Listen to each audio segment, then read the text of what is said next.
السلام علیکم دوستوں. دل دریا سمندر واصف علی واصف رحمۃ اللہ تعالیٰ علیہ کی کتاب کا دوسرا موضوع خوف پیدا ہونے کے لیے خطرے کا ہونا ضروری ہے. خوف انسان کے اندر پیدا ہوتا ہے، حالات سے بھی اور خیالات سے بھی. جب انسان ہی کسی خواہش کا جواز اپنے ضمیر میں نہیں پاتا تو وہ خوف زدہ ہونا لازمی ہے. خوف ناروا خواہش کا اولین سگنل ہے. ہر انسان کو کسی نہ کسی سے محبت ضرور ہوتی ہے، اور اگر وہ محبوب انسان اپنی ہی ذات گرامی ہو تو خوف سے بچنا محال ہے. اپنے آپ سے محبت دوسرے انسانوں سے تصدیق کا تقاضا کرتی ہے، اور دوسرے انسان اس انسان سے محبت نہیں کر سکتے جو اپنے آپ اور صرف اپنے آپ سے محبت کرتا ہے. اس لیے دوسروں کو عدم تعاون کا خیال ہی خوف پیدا کرتا ہے. خوف اس بات کا ہوتا ہے کہ مجھے جاننے والے مجھے ماننے والے نہیں ہیں. آخر کیوں نہیں ہیں؟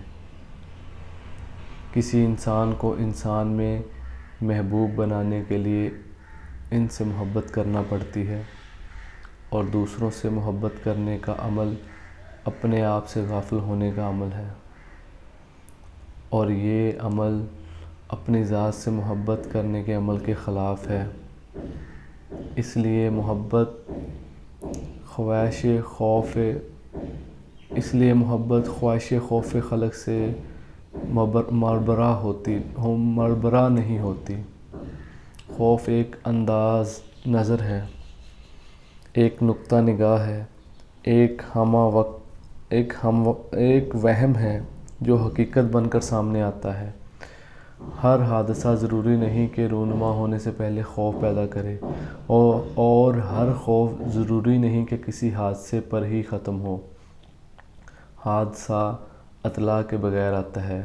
خوف بذات خود ایک حادثہ ہے جو آتا ہے اطلاع کے بغیر اور انسان کے دل میں بیٹھ جاتا ہے.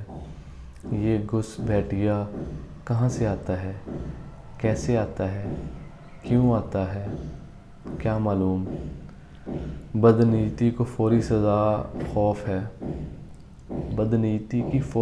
خوف ہے. نیت اعمال سے مخفی ہوتی ہے، اس لیے خوف اعمال کے نتیجوں سے بے نیاز ہوتا ہے. لہٰذا ایسا عمل جس کی نیت بری ہو اور نتیجہ اچھا ہو خوف پیدا کرتا رہے گا. جو عمل جس کی نیت اچھی ہو خواہ برا ہو خوف سے آزاد رہتا ہے. خوف دراصل بری نیت کی تخلیق ہے. نیت کی اصلاح کے بغیر یہ سزا ختم نہیں ہوتی. اللہ کے دوستوں اور خاص بندوں کی یہ پہچان بتائی گئی ہے کہ ان کے ہاں خوف حزن نہیں ہوتا. اللہ کے دوست نیت کی پاکیزگی کے بغیر کوئی عمل نہیں کرتے. ان کے اعمال اچھی نیات کے وجہ سے درست ہیں. نتیجے سے بے نیازی ہی خوف سے بے نیازی ہے. اندیشہ ہماری خواہش کے برعکس کسی نتیجے کا امکان ہے.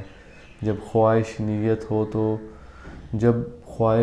خوش نیت ہو تو کسی بھی قسم کا نتیجہ خوف پیدا نہیں کر سکتا.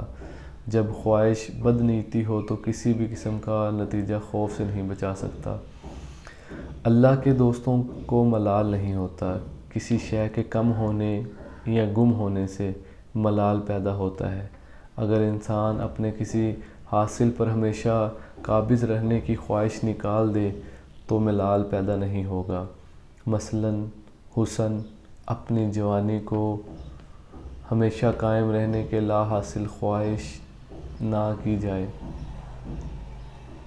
تو کبھی ملال نہیں ہوگا. خوف اور حزن حاصل کے مستحکم بنانے کی خواہش اور کوشش کے نتیجے میں پیدا ہوتے ہیں.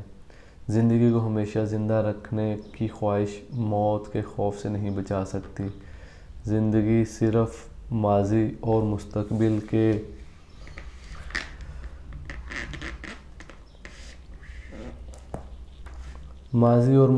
کے سنگم کا نام ہے. ماضی اور مستقبل دونوں ہمارے اختیار میں نہیں.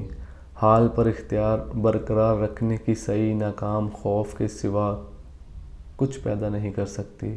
خود کو محفوظ بنانے کی خواہش غیر محفوظ ہونے کا اعلان ہی تو ہے۔ ایسا کیوں ہے؟ شاید زندگی اپنے اندر گری رکھتی ہے، اندر گرتی رکھتی ہے، ریت کی دیوار کی طرح۔ اسے کسی آندھی یا طوفان کی تکلیف کی ضرورت نہیں۔ انسان کا وجود اور ارادہ اندر سے مفلوج ہوتے ہیں۔ باہر کے موسم تو ہمیشہ وہی رہتے ہیں۔ بہاریں اور خزائیں آتی جاتی رہتی ہیں، لیکن ہم اپنے اندر بے نام اندیشے پالتے رہنے کی وجہ سے یکسر بدل جاتے ہیں، اور پھر ہمیں نہ بہار راس آتی ہے اور نہ خزاں۔ انسان اندر سے ٹوٹ جائے تو تعمیر حیات کی کتابیں مدد نہیں کر سکتیں۔ خوف اس انسان کو اس انسان میں آتا ہے جس کو وہ خوف زدہ کرتا ہے۔ ہمارے رتبے اور مرتبے ان لوگوں میں خوف پیدا کرتے ہیں جو ان مراتب کے خواہ ہوں۔ ہمارے خوف کی وجہ سے وہ دل ہی دل میں ہمیں ناپسند کرتے ہیں، اور پھر یہی ناپسندیدگی ان کے چہرے پر سوالات لکھتی ہے، اور ان سوالات کو پڑھ کر ہم خوف زدہ ہو جاتے ہیں۔ امیر آدمی جب غریبوں کو ناراض دیکھتا ہے تو اسے ان سے خوف محسوس ہوتا ہے کہ یہ گنگا خطرہ اگر زبان کھول دے تو جانے کیا ہو جائے۔ اگر ظالم کو مظلوم سے خوف محسوس ہوتا رہتا، ڈرنے والا ہی ڈرانے والا بن جاتا۔ ہم جس دشمن سے ڈرتے ہیں وہ تو ہم سے ڈرتا ہے۔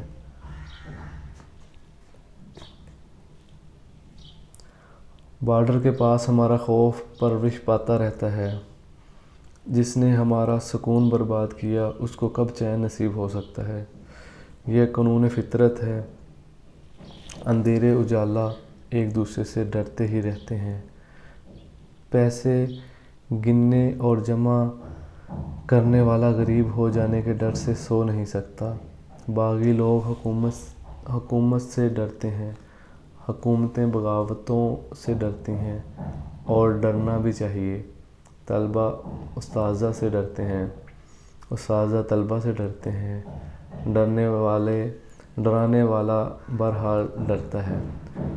خوف ایک حد تک تو خیر جائز ہے۔ خوف احتیاط پیدا کرتا ہے، اور احتیاط زندگی کے تیز سفر میں ایک موزوں اور مناسب عمل ہے۔ لیکن ایک حد سے زیادہ خوف ہو تو انسان کا سارا تشخیص، اس کی ساری سائیکی، اس کا باطنی وجود سب ٹوٹ پھوٹ کا شکار ہو جاتے ہیں۔ خوف خون کی رنگت اور ہڈیوں کا گودا ختم کر دیتا ہے۔ خوف زدہ انسان پتوں کی کرکراہٹ سے ڈرتا ہے، سرسراہٹ سے ڈرتا ہے، وہ آنے والوں سے ڈرتا ہے، وہ ہر ایک سے ڈرتا ہے، اپنے آپ سے ڈرتا ہے، اپنے ماضی سے ڈرتا ہے، اپنے حال سے ڈرتا ہے، اپنے مستقبل سے ڈرتا ہے، بلکہ اپنے پارائے یہاں تک کہ اپنے ہی سائے سے ڈرتا ہے۔ خوف اگر ایک بار دل میں بیٹھ جائے تو پھر وجہ کے بغیر ہی خوف پیدا ہوتا رہتا ہے۔ ڈرے ہوئے انسان کے لیے ہر امکان ایک ٹریجڈی ہے، اس کے لیے ہر واقعہ ایک حادثہ ہے۔ خوف زدہ انسان خود کو ایسی بھری ہوئی دنیا میں تنہا محسوس کرتا ہے۔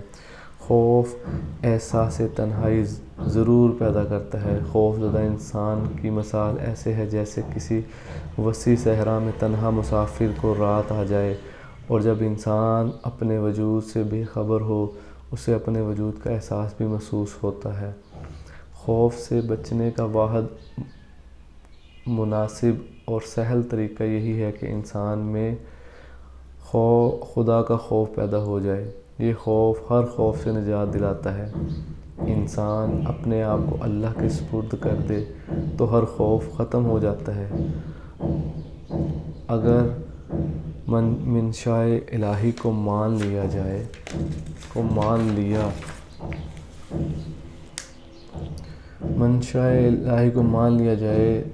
تو نہ زندگی کا خوف رہتا ہے، نہ موت کا، نہ امیری کا، نہ غریبی کا، نہ عزت کی تمنا، نہ ذلت کا ڈر۔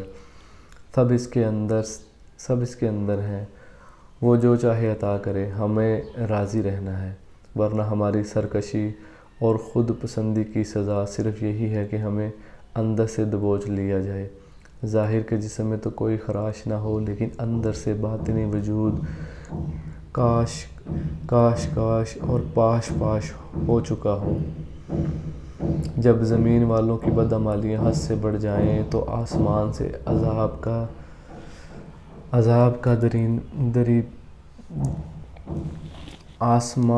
عذاب کا دیباچہ خوف کی صورت میں نازل ہوتا ہے۔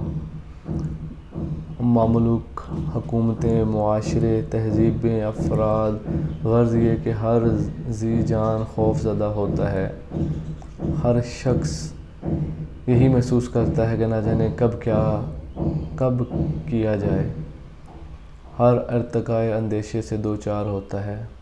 ہر شے ایک بے نام اندیشے کے سائے میں لپٹی ہوئی نظر آتی ہے۔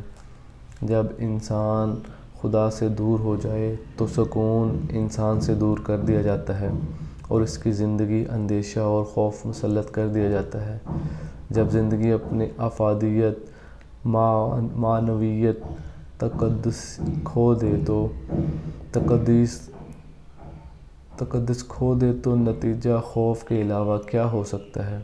انسان جب انسانیت ترک کر دے تو اسے خوف سے بچانا مشکل ہے۔ خوف اور مسلسل خوف، بے وجہ اور بے معنی خوف ایک عذاب ہے۔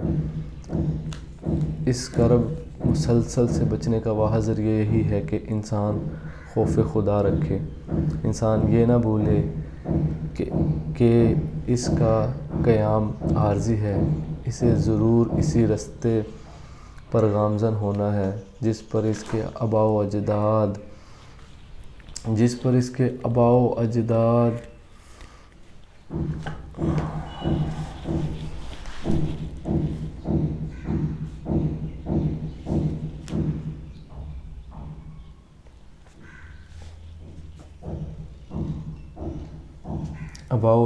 کی سفر کر گئے۔ خیال اور عمل کا فرق کم کرنے سے خوف کم ہو جاتا ہے۔ اپنے حاصل اور حق میں فرق مٹ جائے تو خوف مٹ جاتا ہے۔ خوف کسی غلطی، کسی غفلت، کسی گناہ اور کسی جرم کی یاد ہی کا نام ہے۔ خوف خود کوئی شے نہیں، یہ صرف نشاندہی ہے کسی ناروا عمل کی، کسی نامناسب رویے کا نتیجہ ہے۔ خوف زدہ انسان اول تو کوئی فیصلہ نہیں کر سکتا اور اگر کر بھی لے تو غلط فیصلہ کر جاتا ہے۔ خوف اعصاب شکن بیماری ہے جس سے انسان کی تمام فکری صلاحیتیں سلب ہو جاتی ہیں اور اس کی شخصیت ریزہ ریزہ ہو جاتی ہے۔ خوف کا پسندیدہ مسکن اس انسان کا دل ہے جس میں احساس گناہ تو ہو لیکن گناہ چھوڑنے کی طاقت نہ ہو۔ خوف زدہ انسان کی ہر بازی مات، ہر جنگ شکست اور ہر کوشش ناکام ہوتی ہے۔ خوف خوراک سے طاقت اور نیند سے راحت چھین لیتا ہے۔ سب سے بدقسمت ہے وہ انسان جو اپنے مستقبل سے خلف ہوا، جدا ہونے والے ہم راز اور ادب نہ کرنے والی اولاد سے خوف آتا ہے۔ اگر خیال کی اصلاح ہو جائے تو خوف دور ہو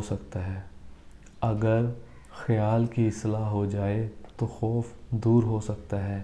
ماضی کی غلطیوں پر توبہ کر لی جائے تو خوف دور ہو جاتا ہے۔ اللہ کی رحمت پر بھروسہ کر لیا جائے، اس کے فضل سے مایوسی نہ ہونے دی جائے تو خوف نہیں رہتا۔